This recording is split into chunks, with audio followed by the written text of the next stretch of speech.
Hey, beautiful. How are you doing today? So, today I'm going to do something that I have never done before. I'm going to represent to you a video that I recorded several months ago last year, because the other day somebody went through my channel, I guess, and just watched this video and commented on it. So what I did is, to remember what I had said, I listened to it again, and I thought, oh my God, like, I don't remember what I say. But I thought, wow, this is really a message that seems like it needs to be heard again. I know I needed to rehear it again. So I am going to present it to you again. It is for all those of us who feel like we don't fit in this world. We kind of want to give up because it's just too crazy and too hard, and we really wonder what we're doing here. So that's what I'm doing. I'm wearing a coat in my house because you'll see it's some kind of funny continuity with what I was wearing in the original video. So it's a little bit less clashy, although the decor is very, very different. So I hope that you enjoy it, and I would love to hear what you have to say about it, because to me, it seems like a very, very important message to all of us who feel this world way too deeply for comfort. I'll see you on the other side. Bye. Today, I want to talk about why so many people these days need so much help just to be able to figure out their lives and make some sense out of things. Yesterday, when I was talking with my mom and sharing that with her, there's some really good stuff that came out of my conversation. I was telling my mom how most people I know or that I listen to or whatever, they all have therapists and counselors and coaches in their lives.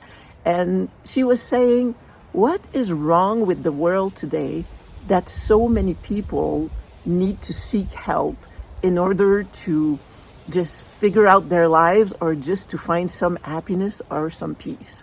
And I thought about her question for a moment, agreeing sort of, but then something else was telling me, but there is more to it than this. And it's true that there is kind of a collective scream right now. And it's a collective scream of distress, but it is also, what I was thinking, a collective scream for evolution. And I went on to say that for some part of humans' evolution, it was about survival. Then, in the 50s, it was about settling and having a house and being a certain way. Then it became acquiring more things for comfort. Then it became, about productivity. Then it became about electronic revolution or whatever. And throughout these periods, there was mostly like an acceptance of this is how things are. And people in general accepted that this is how it was. And there was not so much of a deep questioning in the general population. But that, I will say, robotic or disconnected state is no longer acceptable for a lot of us in the world. And in fact, the world, although there's a lot of messiness in the world, but it's not that the world is falling apart, it's that we are awakening. And in a way, the world falling apart is prompting our awakening. And those of us who are highly sensitive, empaths, some kind of neurodivergent, those of us who are struggling and conflicted with how the world is supposed to be and it just doesn't jive with us, I think that we are like the new wave. We are the one tasked with bringing a new consciousness. And included in that are growing pains. We're in the wilderness right now, and we're doing the bushwhacking. And that involves getting scratched and bloodied and bruised while we're making headway. Because even though sometimes we feel like we're just stuck in the struggle, our desire for deeper understanding and evolving from that place and bringing that forth to the world and to our own lives is evolution. We are making progress. I think as sensitives from the time we were born, we have been feeling this clash deeply between what was and what is becoming. And sometimes the discordance can make us feel paralyzed or just very anxious and sometimes depressed. And it is because of the nature of who we are and what we are here to do. I don't know if you've ever felt that or said that to yourself or maybe even out loud, but that feeling of being too pure for this world. And I know it makes it sound like too oop-de-doo, right? Saying we're too pure, but there is something to that. Maybe it's not quite the right word, but there is something to that our sensitivity is too fine, too pure, that it clashes with everything that is superficial around us. We see that effect and the things that are done just because, and it doesn't work with us. It makes us very upset without quite being able to put the finger on what do we do about it. And that thing of feeling separate and like we're aliens and that we don't fit in, I can remember, and I share that in my book, that when I was in kindergarten, when it was playtime, I would just stand there at the front of the class and look at all the kids going to the coffers there with all the toys and pulling things out and starting to play and making make-believe. And I was looking at them like, what are they doing? How can they do that? Don't they know it's not real? It doesn't make sense. And from that early on, I felt very disconnected and I definitely didn't fit in. And I think a lot of us feel that way from a very young age. So I think it's not that we're too pure, it's that we are closer to the essence of what it is to be a human being. Later in life, I remember like decades of just feeling so disappointed in human beings. And in a way, I see beautiful people, but I am also disappointed still in humanity. And when we feel that disappointment in human beings and in the world in general, it leads to struggle, it leads to depression, and it leads to us isolating ourselves because it's just too much.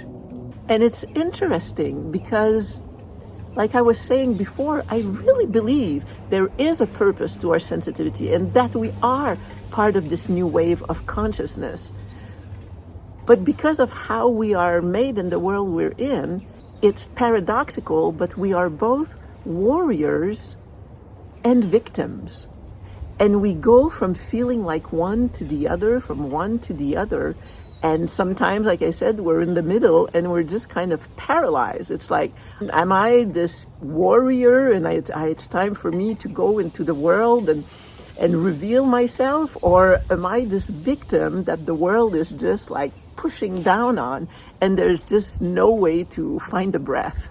But I do believe that when we feel it's our time to gather our courage and to stand for who we are and what we are, we can hold our sensitivity like a torch and be torch bearers and guides, bringing more light to a world that desperately needs to be more connected to the essence of the truth of who we are.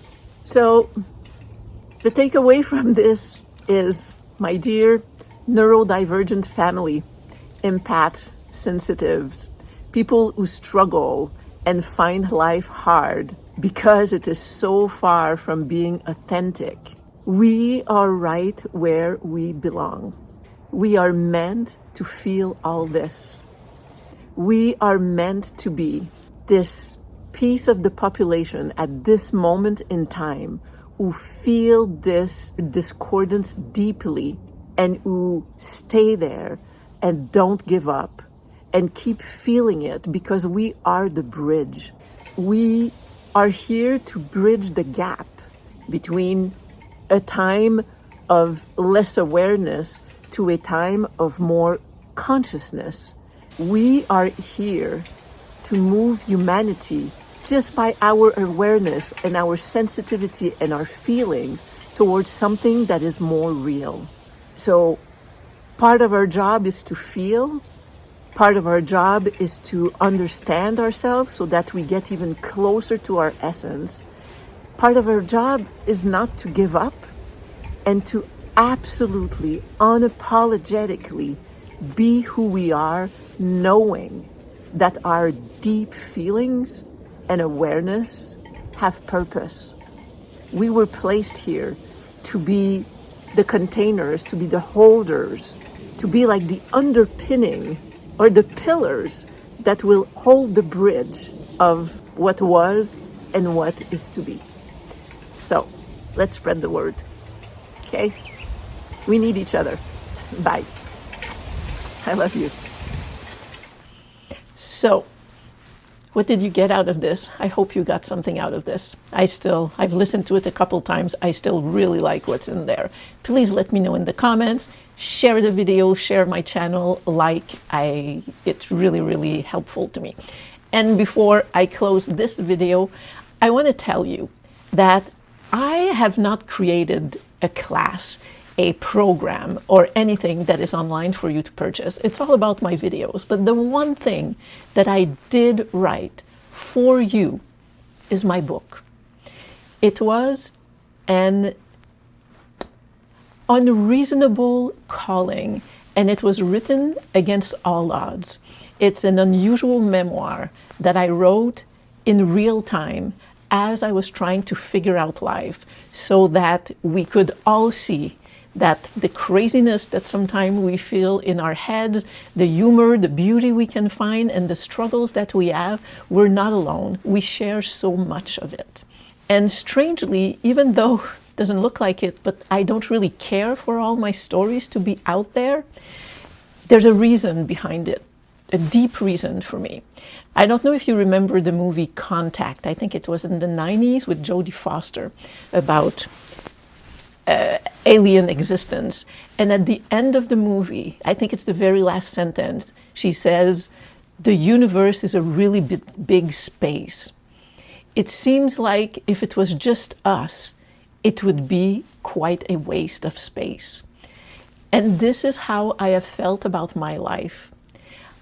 I have felt that if I have lived my life only for myself, only for my growth and evolution, it would be quite a waste of a life. And I felt and I decided to share it, because by sharing it, my life can be of use to other people. And this is my guiding principle, my guiding light, my guiding North Star, why I make my videos, share my experiences and my thought, and why I wrote this book. So I would love for you to check it out on Amazon. I've said it before, it's on sale right now. I don't know how long, it's Amazon that decides. So please check it out. It was written for you, sharing my heart for you. So I will see you soon.